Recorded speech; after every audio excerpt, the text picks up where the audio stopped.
trazendo para vocês recomendação de literatura contemporânea, e bem contemporânea mesmo, 2015. 2015 para mim é ontem, e praticamente um bebê literário. Eu que não tenho tanto interesse, assim, tanta curiosidade em conhecer autores que estão no hype, autores do momento, eu tenho paciência. Dá para esperar dar uma assentada antes de eu conferir, e esse livro me surpreendeu demais, então eu quero falar um pouco sobre Eu Vou, Tu Vais, Ele Vai, da alemã Jenny Imperbeck, que gostei muito, realmente é um livro muito bom, que eu considero como sendo uma recomendação fácil, e assim, ela vai, questão de tempo, ela vai acabar ganhando o Nobel, porque essa autora aqui é fantástica. Então, sobre o que esse livro fala? Vou dar uma sinopse bem rápida para tentar ilustrar para vocês os temas desse livro aqui, que não é um livro de leitura difícil, tá? É uma leitura muito bonita, muito fluida, muito dinâmica, em que a gente vai acompanhar esse professor aposentado de filologia, já idoso, perdeu uma mulher relativamente recente, e agora ele tem todo esse tempo nas mãos, não sabe o que fazer com esse tempo. Ele vai acabar engajando com esses refugiados africanos que estão fazendo uma greve de fome, e é nesse relacionamento que ele vai ter com esses refugiados que a história vai se desenvolver. Eu já vou dizer, por essa sinopse, talvez vocês devam achar, pelo menos a impressão que vocês talvez tenham, é que ele vai ir por essa trilha assim, bem melodramática, bem açucarada. Você já começa a imaginar o Tom Hanks interpretando o papel principal se um dia tiver adaptação. Já vou dizer, não é um livro adaptável para conseguir manter a estética dela, tá?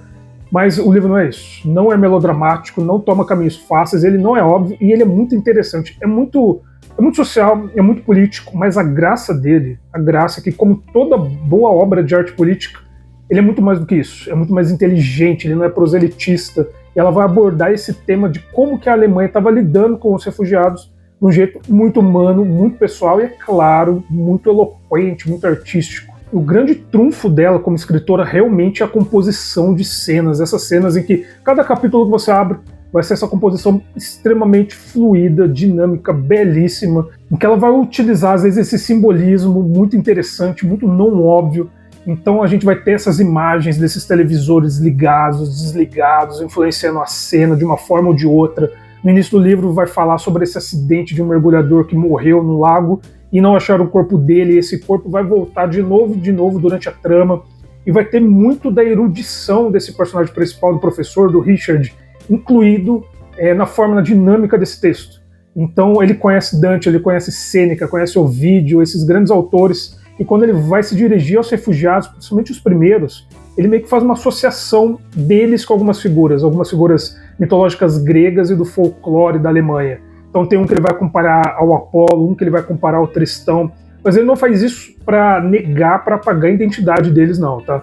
É porque quando ele vai começando a comparar não só a estética, mas a história pela qual essas pessoas passaram, ele começa a ver que são basicamente essas epopeias modernas, e não romantizando o sofrimento pelo qual eles estão passando, mas sim vendo que existem essas realidades do qual ele está muito longe, empaticamente falando. Ele começa, através dessas entrevistas, a entender como que essas pessoas pensam para tentar ajudar elas, ou tentar pelo menos amenizar o sofrimento, essa penúria pela qual elas estão passando. Porque, de fato, essas histórias de vida baseadas em fatos reais, assim, são muito intensas, essas histórias de travessias pelo mar, travessias de fronteira, de guerras, eles perdidos nessa cidade, nesse país em que eles não falam a língua, em que eles estão presos nesses labirintos burocráticos, mesmo a história de Kafka, e ele começa a ver que essas histórias são, assim, literárias, mas também profundamente humanas. E é aí que tá a graça, que ele consegue mesclar essa erudição que ele tem com essas histórias pessoais.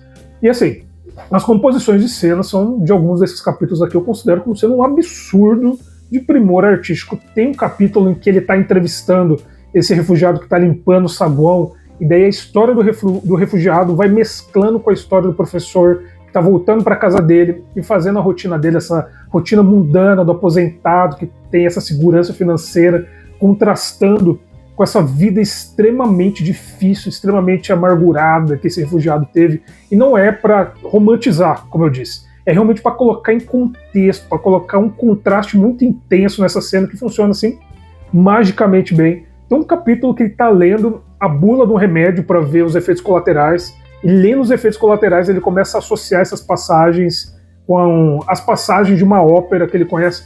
Fantástico, é fantástico. E flui muito bem, porque não é só esse jogo de referências e mais referências que não tem contexto. A graça é que tem contexto e enriquece demais a cena. Então é um livro Eu vou dizer, você não precisa talvez ter uma bagagem muito grande para apreciar, mas se você tem, dá uma certa cor para a leitura. E é muito curioso que na história não tem muitas personagens femininas, tem algumas, tem na verdade dois círculos, né? Tem o círculo dos refugiados e o círculo dos amigos mais próximos do Richard, e nesse círculo de amigos tem essas personagens femininas que interagem para dar também um certo contraste.